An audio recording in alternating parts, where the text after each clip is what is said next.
ಬದುಕನ್ನು ಸಾರ್ಥಕಗೊಳಿಸ್ಕೊಳ್ತಕ್ಕಂಥ ಪ್ರೇರಣೆ ಕೊಡ್ತಕ್ಕಂಥ ಪರಂಪರೆ ಅವಧೂತ ಪರಂಪರೆ.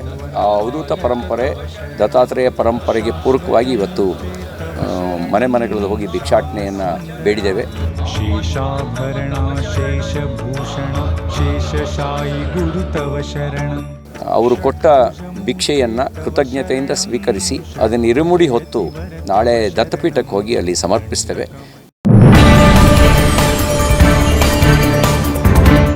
ದತ್ತ ಜಯಂತಿ ಹಿನ್ನೆಲೆ ಸಿಟಿ ರವಿ ಅವರಿಂದ ಭಿಕ್ಷಾಟನೆ. ಚಿಕ್ಕಮಗಳೂರು ನಗರದಲ್ಲಿ ಭಿಕ್ಷಾಟನೆ ನಡೆಸಿದ ಸಿಟಿ ರವಿ ನಾರಾಯಣಪುರ ರಾಘವೇಂದ್ರ ಮಠದ ರಸ್ತೆಯಲ್ಲಿ ಭಿಕ್ಷಾಟನೆ. ಮನೆ ಮನೆಗೆ ತೆರಳಿ ಪಡಿ ಸಂಗ್ರಹಿಸಿದ ಪರಿಷತ್ ಸದಸ್ಯ. ಪಡಿ ರೂಪದಲ್ಲಿ ಅಕ್ಕಿ, ಬೆಲ್ಲ, ಕಾಯಿ ನೀಡಿದ ಸ್ಥಳೀಯರು ದತ್ತನ ಭಜನೆ ಮಾಡುತ್ತಾ ಮಾಲಾಧಾರಿಗಳ ಜೊತೆ ಭಿಕ್ಷಾಟನೆ. ಪಡಿಯನ್ನ ಇರುಮುಡಿ ರೂಪದಲ್ಲಿ ದತ್ತಾತ್ರೇಯನಿಗೆ ಅರ್ಪಣೆ. ನಾಳೆ ದತ್ತಾತ್ರೇಯನಿಗೆ ಅರ್ಪಿಸಲಿರುವ ದತ್ತ ಮಾಲಾಧಾರಿಗಳು. ದತ್ತ ಜಯಂತಿ ಹಿನ್ನೆಲೆ ಸಿಟಿ ರವಿ ಭಿಕ್ಷಾಟನೆ ನಡೆಸಿದ್ದಾರೆ. ಚಿಕ್ಕಮಗಳೂರು ನಗರದಲ್ಲಿ ಭಿಕ್ಷಾಟನೆಯನ್ನ ನಡೆಸಿದ್ದಾರೆ ಸಿಟಿ ರವಿ. ನಾರಾಯಣಪುರ ರಾಘವೇಂದ್ರ ಮಠದ ರಸ್ತೆಯಲ್ಲಿ ಭಿಕ್ಷಾಟನೆ ಮಾಡಿದ್ದಾರೆ. ಮನೆ ಮನೆಗೆ ತೆರಳಿ ಪಡಿ ಸಂಗ್ರಹಿಸಿದ್ದಾರೆ ವಿಧಾನ ಪರಿಷತ್ ಸದಸ್ಯರಾದಂತಹ ಸಿಟಿ ರವಿ ಅವರು. ಇನ್ನು ಪಡಿ ರೂಪದಲ್ಲಿ ಅಕ್ಕಿ, ಬೆಲ್ಲ ಹಾಗೆ ಕಾಯಿಯನ್ನ ನೀಡಿದ್ದಾರೆ ಸ್ಥಳೀಯರು. ದತ್ತನ ಭಜನೆ ಮಾಡುತ್ತಾ ಮಾಲಾಧಾರಿಗಳು ನಾರಾಯಣಪುರ ರಾಘವೇಂದ್ರ ಮಠದ ರಸ್ತೆಯಲ್ಲಿ ಭಿಕ್ಷಾಟನೆ ಮಾಡಿದ್ದಾರೆ. ಇನ್ನು ಪಡಿ ರೂಪದಲ್ಲಿ ಸಿಕ್ಕಂತಹ ವಸ್ತುಗಳನ್ನ ಇರುಮುಡಿ ರೂಪದಲ್ಲಿ ದತ್ತಾತ್ರೇಯನಿಗೆ ಅರ್ಪಣೆ ಮಾಡ್ತಾರೆ. ನಾಳೆ ದತ್ತ ಭಕ್ತರು ಈ ಒಂದು ಪಡಿಯನ್ನ ಇರುಮುಡಿ ರೂಪದಲ್ಲಿ ದತ್ತಾತ್ರೇಯನಿಗೆ ದತ್ತ ಮಾಲಾಧಾರಿಗಳು ಸಮರ್ಪಣೆ ಮಾಡಲಿದ್ದಾರೆ.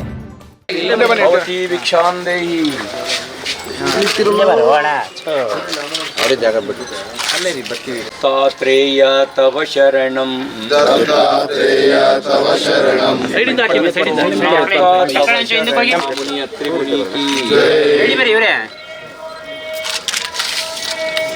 ಶರಣ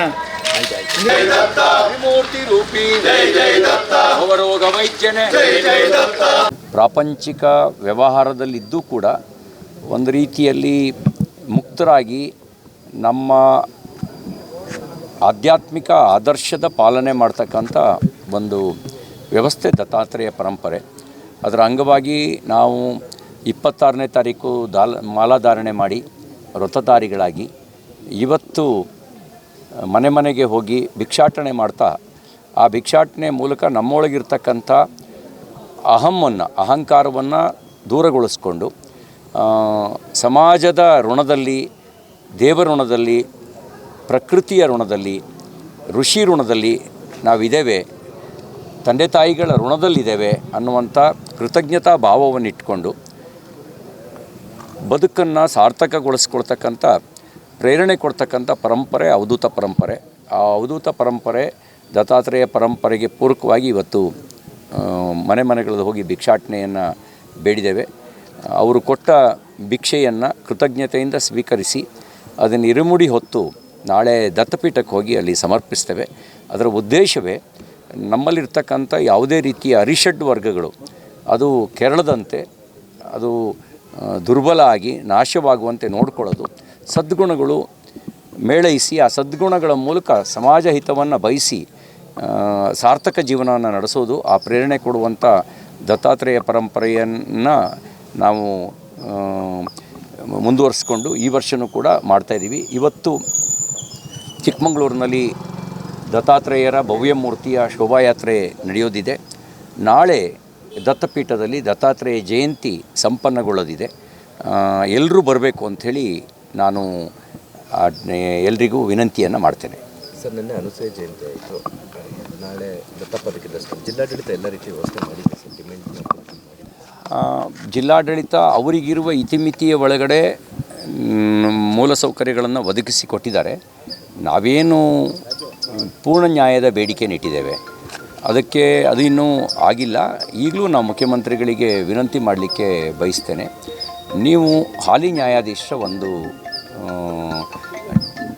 ನೇತೃತ್ವದಲ್ಲಿ ಒಂದು ತನಿಖೆ ನಡೆಸಿ ಸರ್ಕಾರಿ ದಾಖಲೆಗಳನ್ನೇ ಅವ್ರು ಪರಿಶೀಲನೆ ಮಾಡಲಿ. ಮೈಸೂರು ಮಹಾರಾಜರ ಪತ್ರಾಗಾರದಲ್ಲಿರ್ತಕ್ಕಂಥ ದಾಖಲೆಗಳನ್ನು ಪರಿಶೀಲನೆ ಮಾಡಲಿ. ನಾವು ಅವತ್ತಿಗೂ ಹೇಳ್ತಾಯಿದ್ದೀವಿ, ಇವತ್ತೂ ಹೇಳ್ತಾಯಿದ್ದೀವಿ, ದತ್ತಾತ್ರೇಯ ಪೀಠ ಬೇರೆ, ಬಾಬಾ ಬುಡಾನ್ ದರ್ಗಾ ಬೇರೆ ಅಂತ. ಎರಡೂ ಒಟ್ಟ ಅಂಥೇಳಿ ಭಾವಿಸಿರೋದೇ ಒಂದು ವಿವಾದಕ್ಕೆ ಕಾರಣ. ಅದ್ರ ಜೊತೆಗೆ ಕೆಲವರು ಅವತ್ತು ಸ್ವಾರ್ಥದ ಉದ್ದೇಶದಿಂದ ಇಲ್ಲಿ ಬರ್ತಕ್ಕಂಥ ಹರಕೆ ಕಾಣಿಕೆಗಳನ್ನು ಲಪಟಾಯಿಸೋದಕ್ಕೆ ಮತ್ತು ಭೂಮಿಯನ್ನು ಅತಿಕ್ರಮಿಸ್ಕೊಳ್ಳೋದಕ್ಕೆ ಸಂಚು ಮಾಡಿದ್ರು. ಆ ಸಂಚಿಗೆ ಸರ್ಕಾರ ಒತ್ತಾಸೆಯಾಗಿ ನಿಲ್ಲಬಾರ್ದು. ನೀವು ಈಗ ನ್ಯಾಯಾಲಯದಲ್ಲಿ ನಾವು 5 ದಶಕಗಳಿಂದ ನ್ಯಾಯಾಲಯದಲ್ಲಿ ಹೋರಾಟ ಮಾಡ್ತಿದ್ವಿ. ಭಾರತದ ನ್ಯಾಯಾಂಗದ ವ್ಯವಸ್ಥೆಯಲ್ಲಿ ನಾವು ತಕ್ಷಣ ನ್ಯಾಯ ಪಡೆಯೋಕ್ಕೆ ಸಾಧ್ಯ ಇಲ್ಲ. 5 ದಶಕಗಳ ನಿರಂತರ ಹೋರಾಟದ ನಂತರನೂ ಒಂದಲ್ಲ ಒಂದು ರೀತಿಯಲ್ಲಿ ನ್ಯಾಯಾಲಯದಲ್ಲೇ ಇಡುವಂಥ ಒಂದು ವ್ಯವಸ್ಥೆ ಬೇರೆ ಬೇರೆ ರೂಪದಲ್ಲಿ ಬಂದುಬಿಟ್ಟಿದೆ. ಹಾಗಾಗಿ ಅದರಿಂದ ಹೊರತಾಗಿಯೂ ಕೂಡ ಸರ್ಕಾರ ನ್ಯಾಯ ಕೊಡಲಿಕ್ಕೆ ಸಾಧ್ಯ ಇದೆ. ಅದಕ್ಕಾಗಿ ತಕ್ಷಣ ಒಂದು ಸಮಿತಿಯನ್ನು ನಿಯುಕ್ತಿ ಮಾಡಿ ಹಾಲಿ ನ್ಯಾಯಾಧೀಶರ ನೇತೃತ್ವದಲ್ಲಿ ಅವರು ದಾಖಲೆಗಳನ್ನು ಪರಿಶೀಲನೆ ಮಾಡಲಿ, ದಾಖಲೆಗಳ ಆಧಾರದಲ್ಲಿಯೇ ನಿರ್ಣಯ ತೆಗೆದುಕೊಳ್ಳಿ. ಕಂದಾಯದ ದಾಖಲೆಗಳು, ಮುಜರಾಯಿ ಇಲಾಖೆ ದಾಖಲೆಗಳು, ಅದರ ಆಧಾರದಲ್ಲೇ ನಿರ್ಣಯವನ್ನು ತೆಗೆದುಕೊಳ್ಳಿ. ಭೂ ರದ್ದಿಯಾತಿ ಕಾಯ್ದೆ ಟೆನೆಂಟ್ ಆ್ಯಕ್ಟ್ ಬರೋದಕ್ಕೆ ಮುಂಚೆ ದತ್ತಾತ್ರೇಯ ದೇವರ ಹೆಸರಿನಲ್ಲೇ 1846 ಎಕರೆ ಜಮೀನಿತ್ತು. ಅದು ಕಂದಾಯದ ದಾಖಲೆಗಳೇ ಹೇಳ್ತವೆ. ನೀವು ಆರಂಭದ ದಿನಗಳಲ್ಲಿ ಮಧ್ಯಂತರ ತಸ್ತೀಕರಣವನ್ನು ಇಟ್ಟಿದ್ದು ಕೂಡ ದತ್ತಾತ್ರೇಯ ದೇವ್ರ ಖಾತೆಯಲ್ಲಿ. ಹಾಗಿರಬೇಕಾದ್ರೆ ಬಾಬಾ ಬುಡನ್ ಮತ್ತು ದತ್ತಾತ್ರೇಯ ಒಂದು ಅಂತ ಪರಿಭಾವಿಸೋದು ದಾಖಲೆಗಳ ಪ್ರಕಾರ ಅದು ಅನ್ಯಾಯ ಆಗುತ್ತೆ, ಅಪರಾಧ ಆಗುತ್ತೆ. ಅದನ್ನೇ ನಾವು ಮತ್ತೆ ಹೇಳ್ತಾ ಇದ್ದೀವಿ, ಮತ್ತೆ ಅದನ್ನೇ ಬೇಡಿಕೆಯನ್ನು ಮುಂದೆ ಇಡ್ತಾ ಇದ್ದೀವಿ. ಈಗಲಾದರೂ ಕೂಡ ನೀವು ನ್ಯಾಯದ ಪರಿಪಾಲಕರಾಗಿ ಅನ್ನುವಂಥ ಆಗ್ರಹವನ್ನು ಮಾಡಲಿಕ್ಕೆ ಬಯಸ್ತೇನೆ. ಜೀನಿ ಸ್ಲಿಮ್ ರೆಫರ್ ಮಾಡ್ಬೇಕಾದ್ರೆ ಕಾರಣ ಏನಂದ್ರೆ ವೇಟ್ ಲಾಸ್ ಸಲುವಾಗಿ ನಾನು ಭಾಳ ಜನ ಕೇಳಿದ್ರು. ಫಸ್ಟ್ ನಾನು ತಗೊಂಡು ನನಗೆ ರಿಸಲ್ಟ್ ಬಂದ್ಮೇಲೆ ಆಮೇಲೆ ನಾನು ಜೀನಿ ಸ್ಲಿಮ್ ಇನ್ನೊಬ್ಬರಿಗೆ ಪ್ರಿಪೇರ್ ಮಾಡಿದ್ದೆ. ಸುಸ್ತಾಗೋದು ಕಡಿಮೆ ಆಯ್ತು, ವೀಕ್ನೆಸ್ ಅದು ಏನೂ ಇಲ್ಲ, ಪೂರಾ ಹೆಲ್ದಿ ಅದೇನೆ. ವೇಟ್ ಜಾಸ್ತಿ ಇರೋರಲ್ಲಿ ಏನೇ ಡೌಟ್ ಇಲ್ಲದೆ 100% ಬಳಸಬಹುದು. ಪ್ರತಿದಿನ ನಮ್ಮ ಜೀನಿ ಸ್ಲಿಮ್ ನ ಯೂಸ್ ಮಾಡಿ ಯಾವುದೇ ಸೈಡ್ ಎಫೆಕ್ಟ್ ಇಲ್ದಂಗೆ ನೀವು ಸಣ್ಣ ಆಗ್ತೀರಾ. ಇಂತಹ ನೈಜ ಕುತೂಹಲ ಭರಿತ ಸುದ್ದಿಗಳು ನಿಮಗೆ ಸಿಗಬೇಕಂದ್ರೆ ರಾಜ್ಯದ ಪ್ರತಿಷ್ಠಿತ ಜನಪರ ಡಿಜಿಟಲ್ ಸುದ್ದಿ ಮಾಧ್ಯಮ ಪಬ್ಲಿಕ್ ಇಂಪ್ಯಾಕ್ಟ್ ಚಾನೆಲ್ ಅನ್ನು ಯೂಟ್ಯೂಬ್ನಲ್ಲಿ ಸಬ್ಸ್ಕ್ರೈಬ್ ಮಾಡ್ಕೊಳ್ಳಿ. ವಿಡಿಯೋ ಇಷ್ಟವಾದರೆ ಲೈಕ್ ಮಾಡಿ, ನಿಮ್ಮ ಇಷ್ಟದವರಿಗೆ ಶೇರ್ ಮಾಡಿ ನಮ್ಮನ್ನು ಪ್ರೋತ್ಸಾಹಿಸಿ. ಹಾಗೆಯೇ ಫೇಸ್ಬುಕ್ನಲ್ಲಿ ಪಬ್ಲಿಕ್ ಇಂಪ್ಯಾಕ್ಟ್ ಫಾಲೋ ಮಾಡೋದನ್ನ, ಇನ್ಸ್ಟಾದಲ್ಲಿ ಜೊತೆಯಾಗೋದನ್ನ ಮಿಸ್ ಮಾಡಬೇಡಿ. ಜಾಹೀರಾತು ಹಾಗೂ ಬಿಸ್ನೆಸ್ ಪ್ರಮೋಷನ್ಗಾಗಿ ಸಂಪರ್ಕಿಸಿ 9606037450 ಅಥವಾ 9353224116. ಇದು ಪಬ್ಲಿಕ್ ಇಂಪ್ಯಾಕ್ಟ್, ಜನಶಕ್ತಿಯೇ ನಿರ್ಣಾಯಕ.